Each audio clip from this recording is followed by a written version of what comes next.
नमस्कार। मैं doctor H.N.. व्यास, सह आचार्य समाजशास्त्र विभाग, माणिक्यलाल वर्मा राजकीय महाविद्यालय भीलवाड़ा। आज अपन बीए पार्ट सेकंड के पेपर्स फर्स्ट के अंतर्गत, जो पहले मैंने आपको अवधारणाओं के बारे में क्लियर कराया था, आज अपन पढ़ेंगे तर्क, लॉजिक।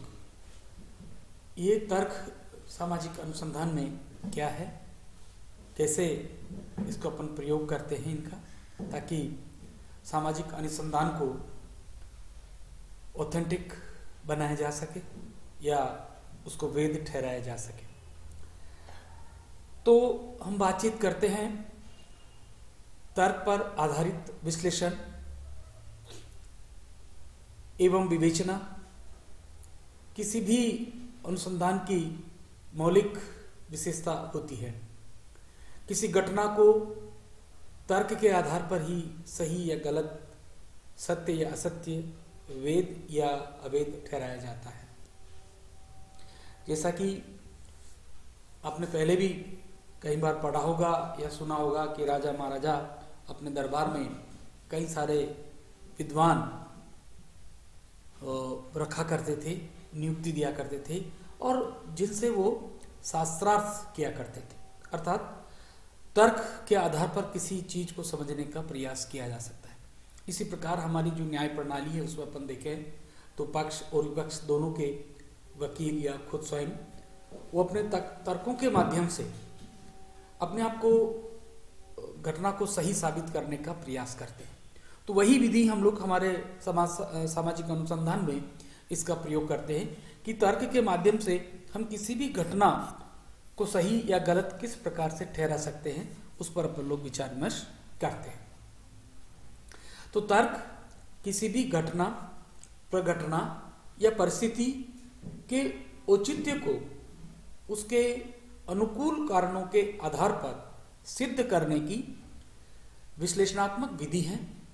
इसमें अनुमानों एवं प्रदर्शनों की वैधता को प्रामाणिक मानदंडों से स्थापित किया जाता है तथा युक्तायुक्त तर्कों से विशेष कथन को सिद्ध करने में तर्क का प्रयोग भी श्रेष्ठ माना गया है। तर्क की विधि में किसी भी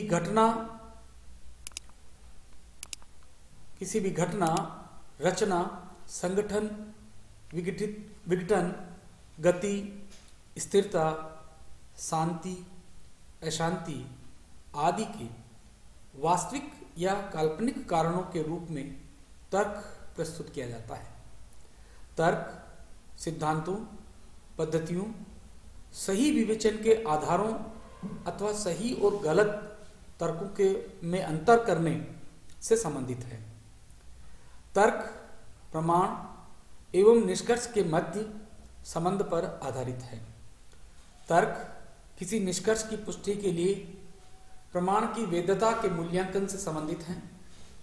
तर्क का उद्देश्य उन सिद्धांतों को स्पष्ट करना है जिन पर यह अंतर आधारित है।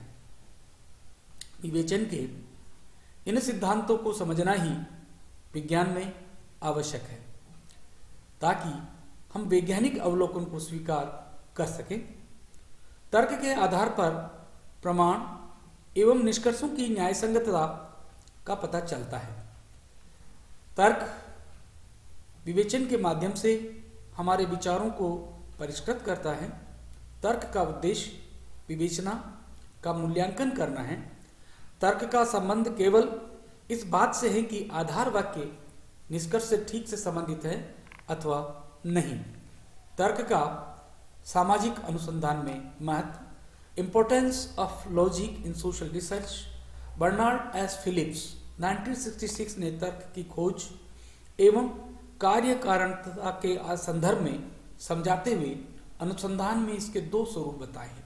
एक लॉजिक इन यूज, प्रयुक्त होने वाला तर्क, रिकंस्ट्रक्टेड लॉजिक, दूसरा पुनर्निर्मित तर्क।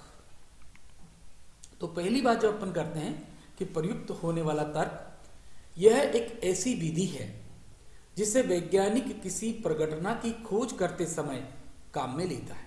ठीक है, नियम, प्रक्रियाएं, प्रविधियां एवं अनुसंधान के वे तरीके हैं जिन्हें बाद में जब व्यवस्थित कर दिया जाए तो वे प्रयुक्त होने वाला तर्क बन जाता है।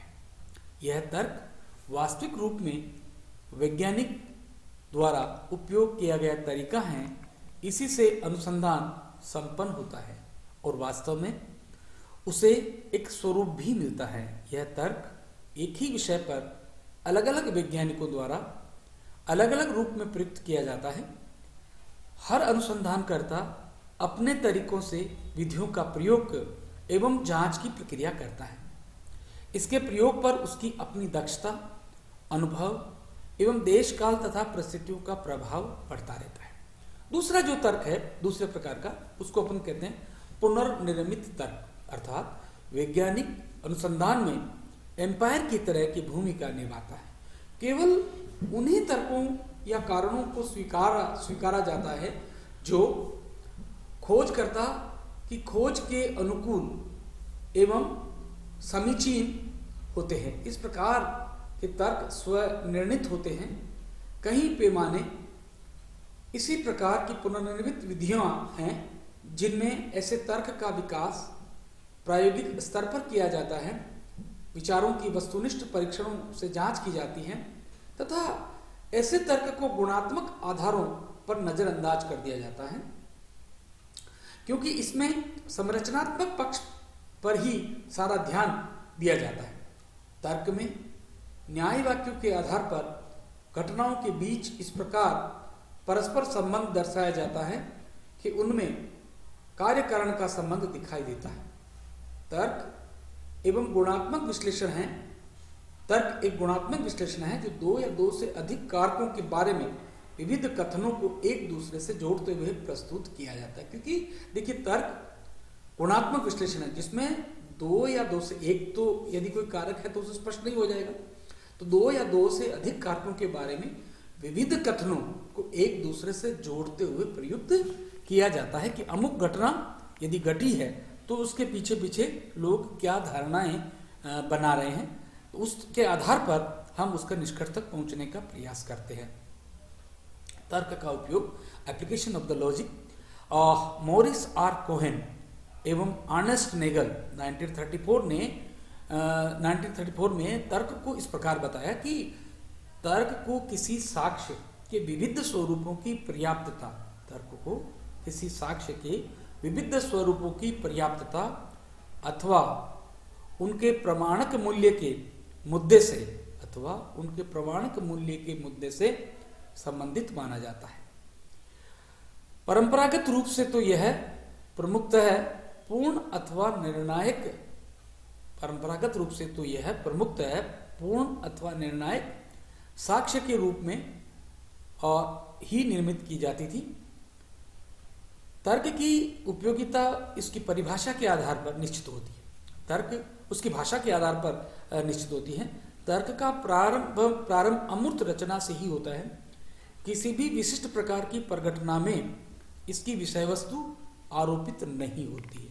तर्क के कंपोजिशन इस प्रकार है। पहला प्रस्ताव, दूसरा न्याय वाक्य। अब प्रस्ताव क्या होता है, कथन क्या, प्रस्ताव यानी कथन। तर्क हमेशा प्रस्ताव में ही परिलक्षित होता है जिनमें कई शब्द एक दूसरे से ऐसे जोड़कर प्रस्तुत किए जाते हैं उनका विशेष अर्थ, प्रयोजन या आशय प्रकट हो सके, किसी कार्यकारण संबंध को स्पष्ट किया जा सके। इनमें अधिकांश को तर्क संगत प्रस्ताव के रूप में ही निर्मित किया जाता है। हर प्रस्ताव की एक निश्चित संरचना होती है जिसमें किसी भी निश्चयात्मक स्थिति की जानकारी उपलब्ध होती है। जयपाल सिंह 2001 ने 4 प्रकार के निश्चयात्मक प्रस्ताव बताए। पहला, कुछ शर्त विषैले होते हैं, सभी संगठन उद्देश्य मूलक होते हैं, है ना। उद्देश्य भटकाव किसी भी संगठनात्मक प्रभावशीलता को कमजोर बनाती है। और चौथा, मालिक अपने नौकर की क्रिया को निर्देशित करता है। 4 प्रकार की विचार जयपाल सिंह ने अपने उसमें स्वीकार बताए। अब इस पे तर्क की बात आती है कि कुछ सर्प विषैले होते हैं, ठीक है, लेकिन इसके साथ साथ कई ऐसे सर्प होते हैं जो विषैले नहीं होते हैं। अब उन्हें हमें प्रमाणित करना होता है। दूसरा जो इन्होंने स्पष्ट किया है कि सभी संगठन उद्देश्य मूलक होते हैं। निश्चित रूप से जब संगठन का निर्माण किया जाता है तो वो उद्देश्य के आधार पर ही किया जाता है। उनके अपने ऑब्जेक्टिव डिसाइडेड होते हैं कि भाई फला फला ऑब्जेक्टिव के आधार पर यह संगठन कार्य करेगा, ठीक है। लेकिन अब हो सकता है कि वो संगठन अपने ऑब्जेक्टिव से भटक जाए और दूसरे प्रकार के कार्य करना प्रारंभ कर दे, ये एक अलग बात हो सकती है। उद्देश्य भटकाव किसी भी संगठनात्मक प्रभावशीलता को कमजोर बनाती है। जब कोई भी संगठन उन उद्देश्यों से भटक जाता है जो कि अपने मूल उद्देश्य है, तो उसमें उसकी जो प्रभावशीलता है वो कमजोर हो जाती है ना। और चौथा इसके एक बात करते हैं कि मालिक प्राय मालिक अपने नौकर की क्रिया को निर्देशित करता है। अर्थात जो भी मालिक है या सुपरवाइजर है या और अक्ष है जो अपने अधीन लोग हैं उनके काम को वो निर्देशित करता है, उनके सुपरविजन में वो लोग कार्य करते हैं। लेकिन ऐसा कई बार भी अवसर होते हैं कि उनके सुपरविजन में उसको नकारते रहते हैं, तो ये थोड़ा सा एक नेगेटिविटी भी हमें वो आती है। उक्त सभी प्रस्ताव में एक पक्ष विषय से संबंधित है तो दूसरा पक्ष गुण से संबंधित है, जैसे सर्प, संगठन, मालिक, विषय, विषेला, उद्देश्य, निर्देशन उनका गुण है। हर प्रस्ताव में कोई न कोई अभिप्राय अवश्य झलकता है और ये अभिप्राय तीन प्रकार के होते हैं, एक सब्जेक्टिव, दूसरा ऑब्जेक्टिव और दूसरा कन्विंशन, विषयपरक, वस्तुपरक और परंपरागत। तो विषयपरक से जो हमारा अभिप्राय है, किसी भी शब्द, प्रतीक, अवधारणा को प्रयुक्त करने वाले व्यक्ति के मस्तिष्क में अपनी निजी उपज होती है जो उसके स्वभाव एवं पसंद नापसंद के आधार पर निर्धारित है। किसी को खुशबू पसंद होती है, किसी को कोई और खुशबू अपनी अपनी पसंद विषय परकता को दर्शाता है। वस्तु परकता में व्यक्ति की पसंद नापसंद को महत्व नहीं देकर वस्तु या प्रघटना के उन सभी गुणों की ओर ध्यान दिया जाता है जो उस वस्तु के होते हैं और जिन्हें सभी मानते हैं। परंपरागत आशय में जो विचार या प्रथा परंपरा से चली आ रही हैं उसी को सही मान लिया जाता है। अब आती है हमारे प्रस्तावों का वर्गीकरण, क्लासिफिकेशन ऑफ पर्पज। प्रस्तावों के वर्गीकरण को चार आधार हो सकते हैं और हर आधार पर विविध प्रकार के प्रस्ताव होते हैं। पहला गुण, दूसरा संख्या, तीसरा संबंध और चौथा रूपात्मकता। पहला गुण, गुण के अंतर्गत किसी विषय एवं उसकी विशेषता के बीच तारतम्य की पहचान की जाती है। तीन प्रकार के गुण होते हैं। पहला सकारात्मक, एफर्मेटिव, इसमें गुणों के अनुकूल ही विषय की पहचान होती है, जैसे सभी अंगूर खट्टे होते हैं, सभी विद्यार्थी बुद्धिमान हैं। इन दोनों वाक्यों में विषय है ही उसके गुण को प्रकट कर रहा है। नकारात्मकता, नेगेटिविटी, जहां विषय उसके गुण को प्रकट नहीं करता अर्थात उसकी स्वागत का प्रकृतिजन्य गुण उसमें अनुपस्थित होता है, जैसे आम मीठे नहीं हैं, विद्यार्थी बुद्धिमान नहीं है। इन दोनों वाक्यों में विषय, आम एवं विद्यार्थी अपने गुणों से हीन प्रतीत हो रहे हैं। तीसरी चीज इसके अंतर्गत आती है सीमाबंदी, लिमिटिव। जब किसी गुण को विषय से परिसीमित कर दिया जाता है, चाहे उसके गुण की अनुपस्थिति या अवगुण की उपस्थिति से संबंधित हो, जैसे आरोपी ने अपराध नहीं किया, ईमानदार व्यक्ति को बेईमान माना जाए। संख्या 2, संख्या किसी विषय की परिपूर्णता के बारे में दर्शाती है। इसमें हम कितने, कब तक एवं कहां तक प्रश्नों के उत्तर पाते हैं। संख्या की अभिव्यक्ति भी तीन प्रकार की मानी जाती, पहली सामान्य, दूसरी विशिष्ट और तीसरी व्यक्तिगत। अब संबंध है, किसी भी प्रस्ताव कथन में यदि विषय एवं उसके गुण के बीच संबंध या तालमेल दर्शाया जाए तो हम उसे संबंध कहा जाता है। ये संबंध प्रस्ताव भी 5 प्रकार के हो सकते हैं, इसमें सर्वंगीय, प्राकल्पनिक, संयोगिक और वियोगिक। चौथा रूपात्मकता, इसमें निर्णायक एवं उसके द्वारा दिए गए निर्णय के बीच संबंध परिलक्षित होता है। ये सभी 3 प्रकार के होते हैं। निश्चयात्मक, इसको स्पष्ट बताया जाता है कि विषय या का गुण उसमें विद्यमान है या नहीं। दूसरा संशय मूलक, इसमें यह संदेह व्यक्त किया जाता है कि विषय में उसका गुण है या भी नहीं भी। आवश्यक, इसमें निश्चयात्मकता को भी अवश्य भावी बता दिया जाता है। अब अपन बात करेंगे कल नेक्स्ट क्लास के अंतर्गत न्याय वाक्य, साइलोजिज्म। ठीक है, नमस्कार, धन्यवाद।